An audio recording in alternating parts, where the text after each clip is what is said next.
Okay. Oh, my goodness. Oh, my goodness. Thank you, thank you, thank you, thank you, thank you.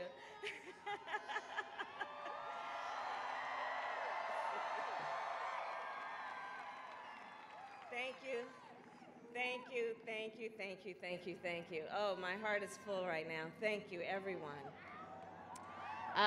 Let me start. I want to thank Libby Schaaf, the great mayor of the city of Oakland. Can we hear it for Libby?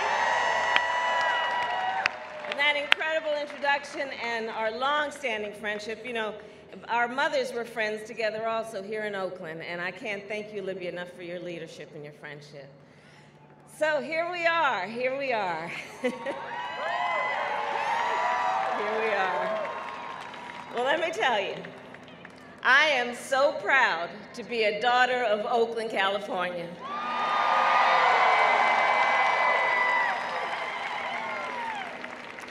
And as most of you know, I was born just up the road at Kaiser Hospital. And it was just a few miles away that my parents first met as graduate students at UC Berkeley, where they were active in the civil rights movement. And they were born half a world apart from each other. My father, Donald, came from Jamaica to study economics. My mother, Shamala, came from India to study the science of fighting disease. They came here in pursuit of more than just knowledge. Like so many others, they came in pursuit of a dream. And that dream was a dream for themselves, for me, and for my sister Maya. As children growing up here in the East Bay, we were raised by a community with a deep belief in the promise of our country and a deep understanding of the parts of that promise that still remain unfulfilled. We were raised in a community where we were taught to see a world beyond just ourselves, to be conscious and compassionate about the struggles of all people. We were raised to believe public service is a noble cause and the fight for justice is everyone's responsibility. In fact, my mother used to say, "Don't sit around and complain about things, do something." And basically, I think she was basically saying, you've got to get up and stand up and don't give up the fight.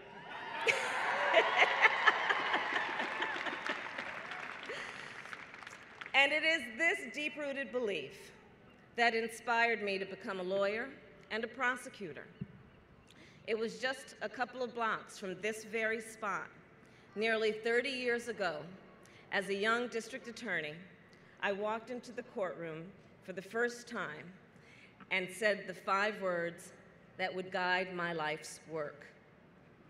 Kamala Harris for the people.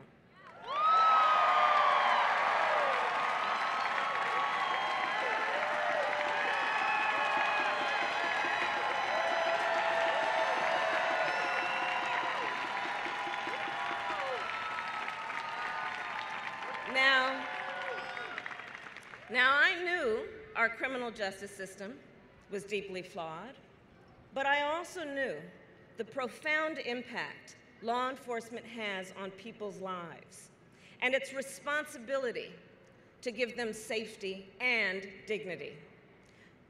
I knew I wanted to protect people, and I knew that the people in our society who are most often targeted by predators are also most often the voiceless and vulnerable.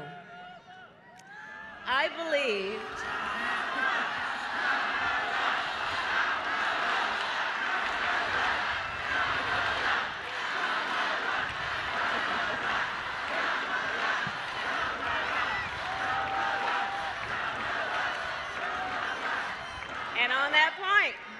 And on that point, I believed, and on that point, I believed then, as I do now, no one should be left to fight alone. Because you see, in our system of justice, we believe that a harm against any one of us is a harm against all of us. That is why when a case is filed, it doesn't read the name of the victim, it reads the people. And this is a point I have often explained to console and counsel survivors of crime, people who faced great harm, often at the hands of someone they trust, be it a relative or a bank or a big corporation. I would remind them, you are not invisible. We all stand together, because that is the power of the people. In my whole life, I've only had one client, the people.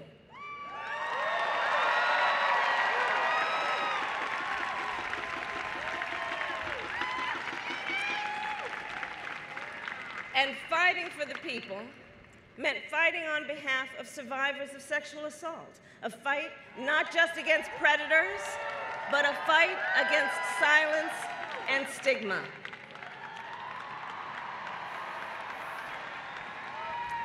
For the people meant fighting for a more fair criminal justice system at a time when prevention and redemption were not in the vocabulary or mindset of most district attorneys. We created an initiative to get skills and job training instead of jail time for young people arrested for drugs.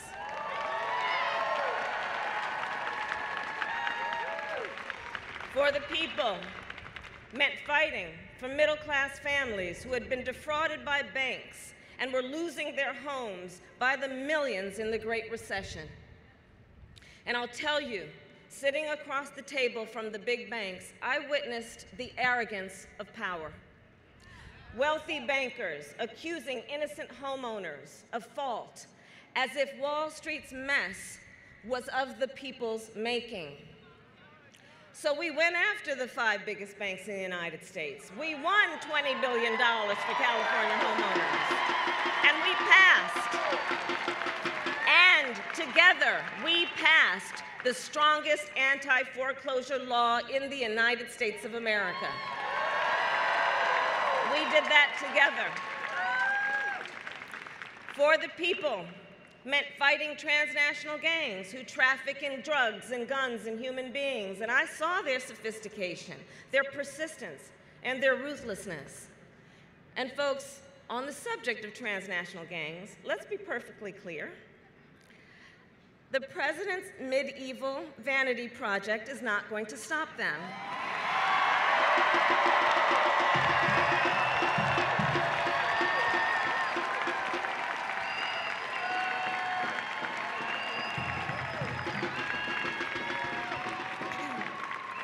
And in the fight for the people to hold this administration accountable, I have seen the amazing spirit of the American people. During the healthcare fight, I saw parents and children with grave illnesses walk the halls of the United States Congress, families who had traveled across the country at incredible sacrifice. They came to our nation's capital believing that if their stories were heard and if they were seen, their leaders would do the right thing. I saw the same thing with our dreamers.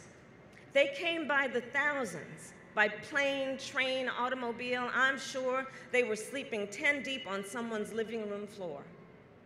And they came because they believe in our democracy and the only country they have ever known as home.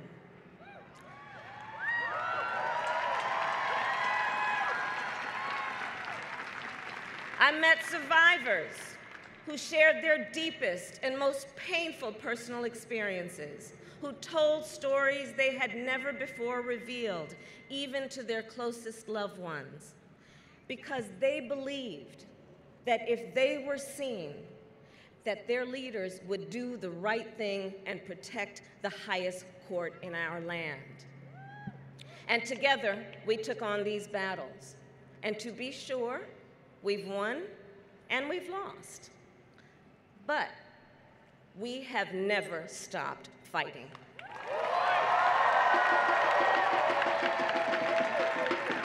We have never stopped fighting. And that's why we are here today. And that's why we are here today. We are here knowing we are at an inflection point in the history of our world. We are at an inflection point in the history of our nation. We are here because the American dream and our American democracy are under attack and on the line like never before.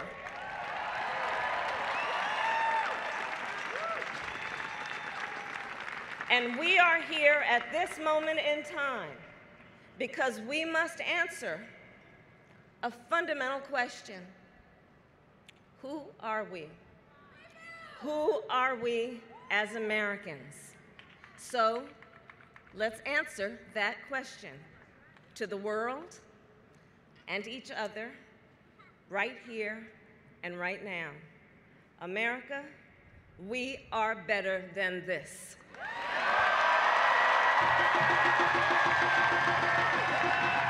We are better than this.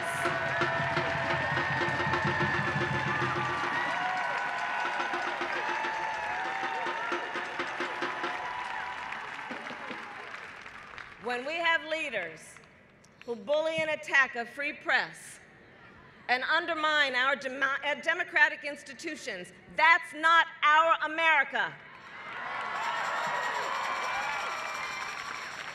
When white supremacists march and murder in Charlottesville or massacre innocent worshipers in a Pittsburgh synagogue, that's not our America.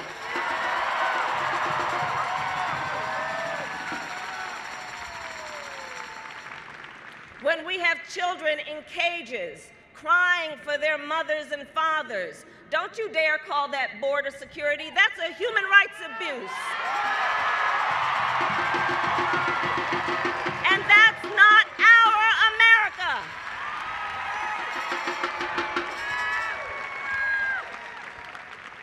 When we have leaders who attack public schools and vilify public school teachers, that is not our America.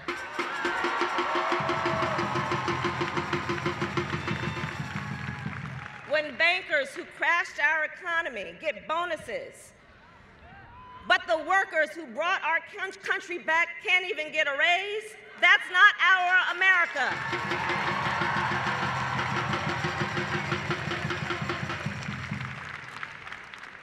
And when American families are barely living paycheck to paycheck, what is this administration's response?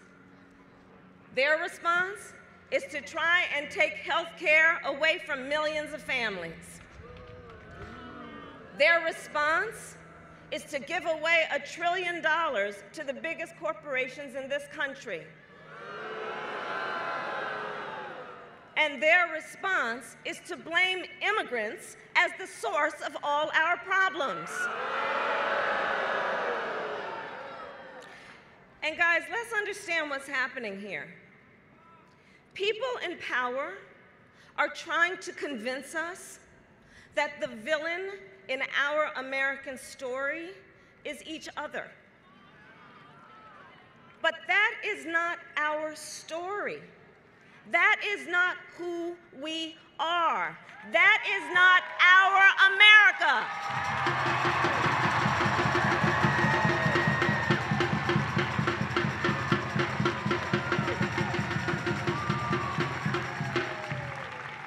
You see, our United States of America is not about us versus them. It's about we the people. And in this moment, we must all speak truth about what is happening. We must seek truth, speak truth, and fight for the truth.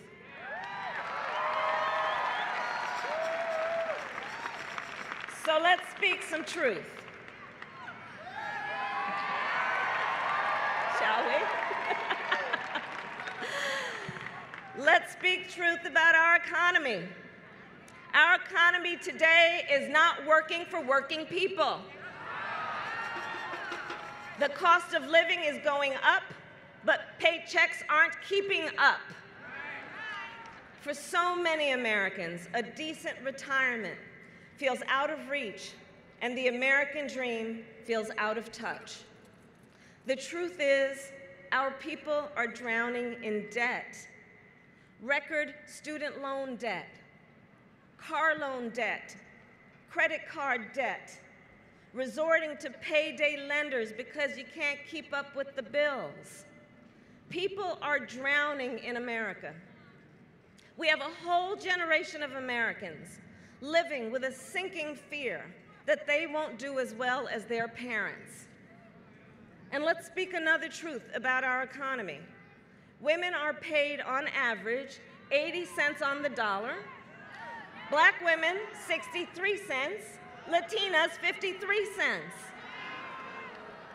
And here's the thing, when we lift up the women of our country, we lift up the children of our country, we lift up the families of our country, and the whole of society benefits.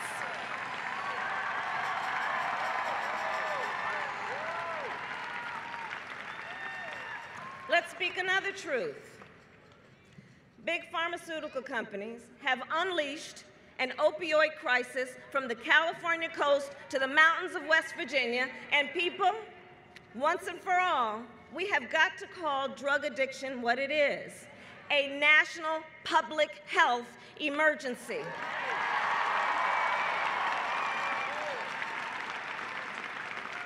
And what we don't need is another war on drugs. Let's speak truth. Climate change is real, and it is happening now.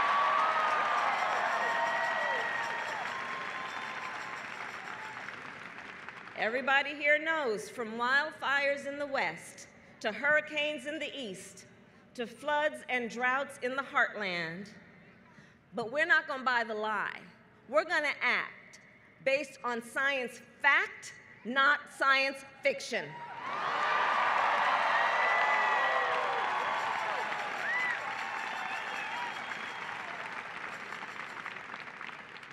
And let's speak an uncomfortable but honest truth with one another. Racism, sexism, anti-Semitism, homophobia, transphobia are real in this country.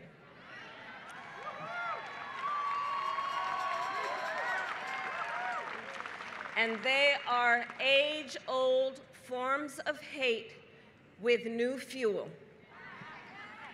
And we need to speak that truth so we can deal with it.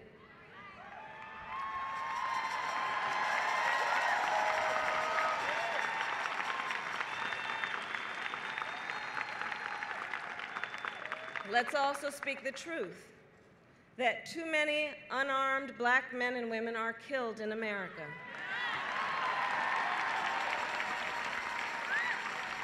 Too many Black and brown Americans are being locked up. From mass incarceration to cash bail to policing, our criminal justice system needs drastic repair. Let's speak that truth.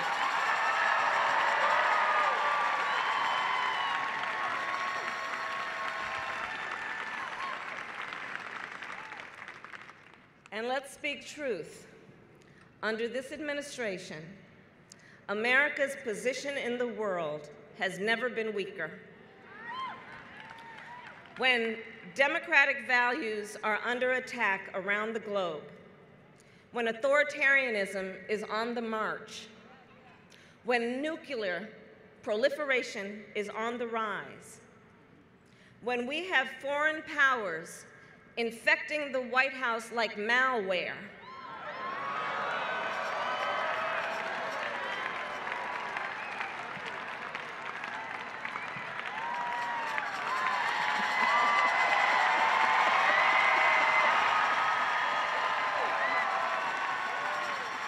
Let's speak that truth. And let's speak truth about what are clear and present dangers. And let's speak the biggest truth of all. In the face of powerful forces trying to sow hate and division among us, the truth is that as Americans, we have so much more in common than what separates us.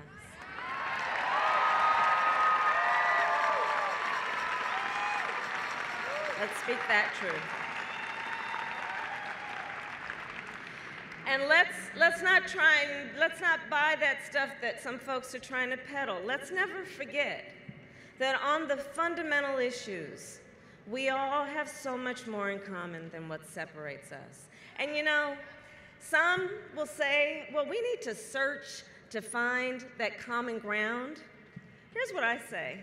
I think we need to recognize we are already standing on common ground.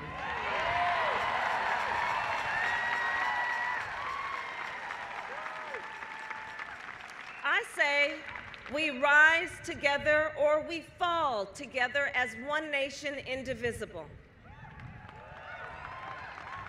And I want to be perfectly clear. I'm not talking about unity for the sake of unity. So hear me out. I'm not talking about unity for the sake of unity. I'm not talking about some facade of unity. And I believe we must acknowledge that the word unity has often been used to shut people up or to preserve the status quo. After all, let's remember, when women fought for suffrage, those in power said they were dividing the sexes and disturbing the peace.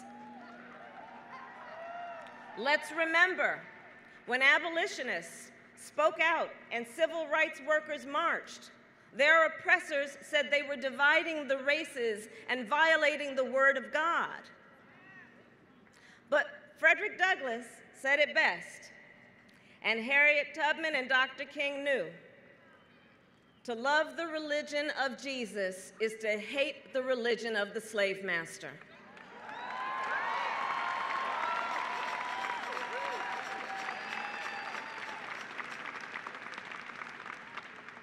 When we have true unity, no one will be subjugated for others. It's about fighting for a country with equal treatment, collective purpose, and freedom for all.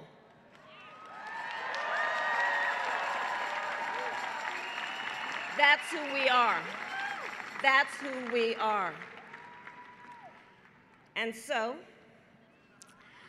I stand before you today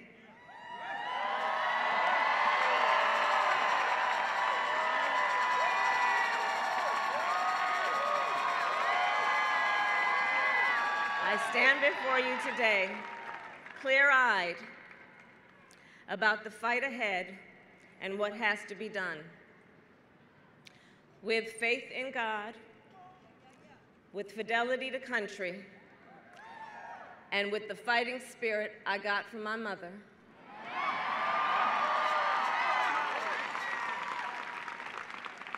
I stand before you today to announce my candidacy for President of the United States.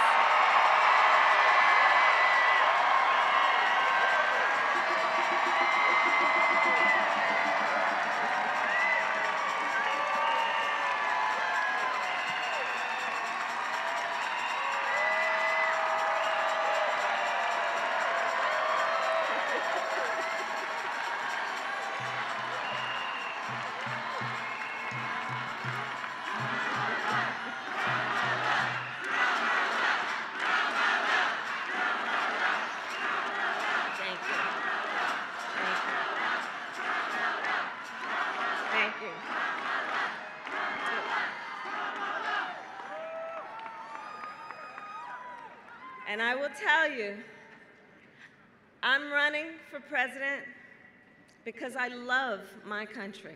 I love my country. I'm running to be president of the people, by the people, and for all people.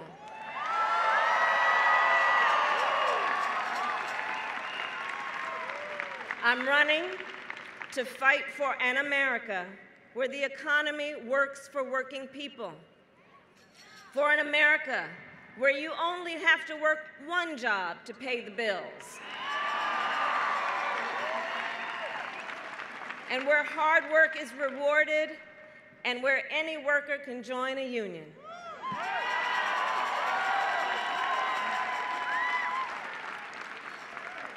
I am running to declare, once and for all, that health care is a fundamental right,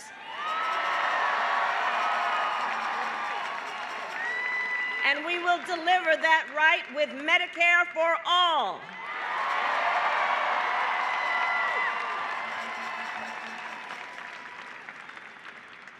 I am running to declare education is a fundamental right,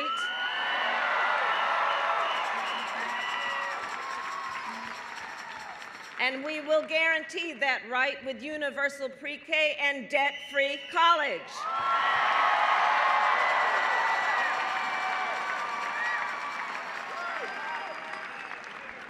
I am running to guarantee working and middle-class families an overdue pay increase. We will deliver the largest working and middle-class tax cut in a generation, up to $500 a month to help America's families make ends meet. And we'll pay for it. We'll pay for it by reversing this administration's giveaways to the top big corporations and the top 1%.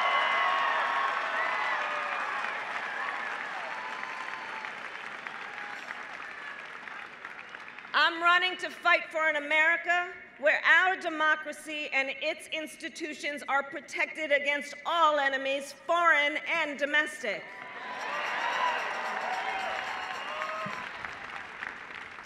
Which is why I will defend this nation against all threats to our cybersecurity.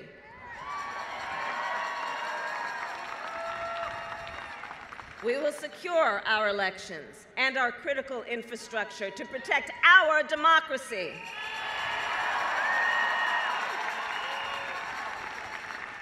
And we will honor our service members and veterans, so no one who has served this country has to wait in line for weeks and months to get what they are owed when they return home on first day.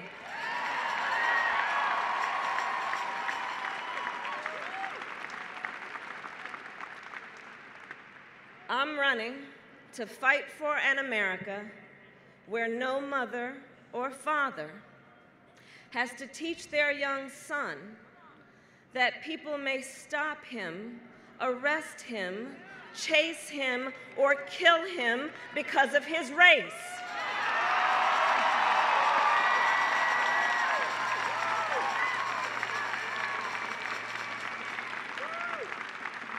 An America where every parent can send their children to school without being haunted by the horror of yet another killing spree.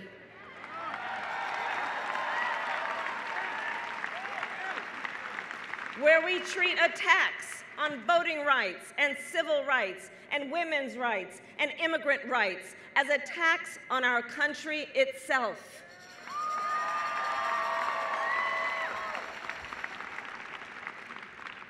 An America where we welcome refugees and bring people out of the shadows and provide a pathway to citizenship.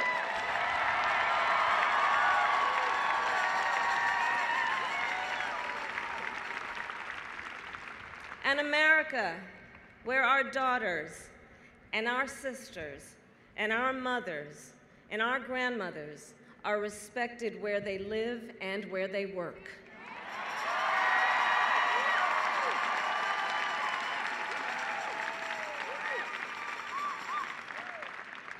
Where reproductive rights are not just protected by the Constitution of the United States, but guaranteed in every state.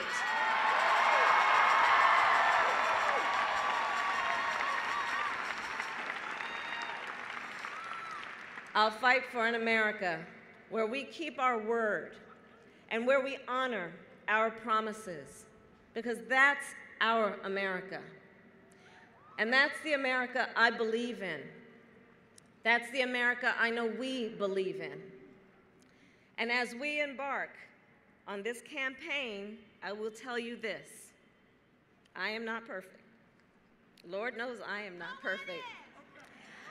But I will always speak with decency and moral clarity and treat all people with dignity and respect.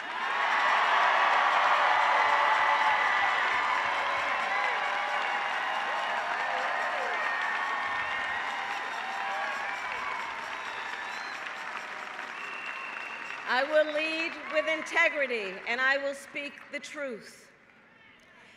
And of course, we know this is not going to be easy, guys. It's not going to be easy. And we know what the doubters will say. It's the same thing they've always said. They'll say, it's not your time. They'll say, wait your turn. They'll say, the odds are long. They'll say, it can't be done. But America's story has always been written by people who can see what can be, unburdened by what has been. That is our story. That is our story. And as Robert Kennedy many years ago said, only those who dare to fail greatly can ever achieve greatly.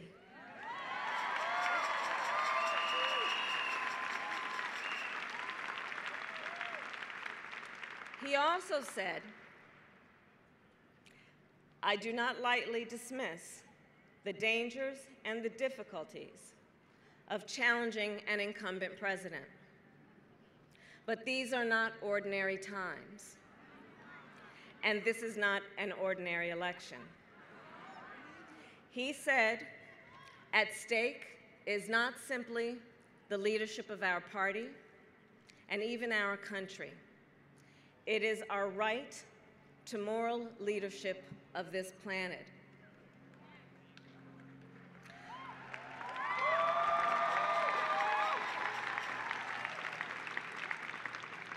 So today, I say to you, my friends, these are not ordinary times, and this will not be an ordinary election. But this is our America.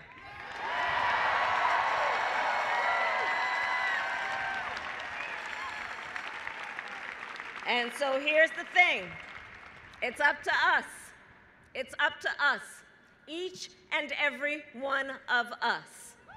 So let's remember, in this fight, we have the power of the people. We can achieve the dreams of our parents and grandparents. We can heal our nation. We can give our children the future they deserve.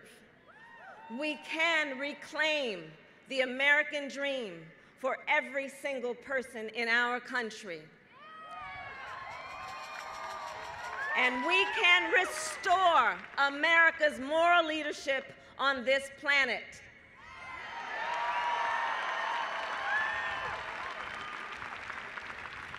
So, let's do this.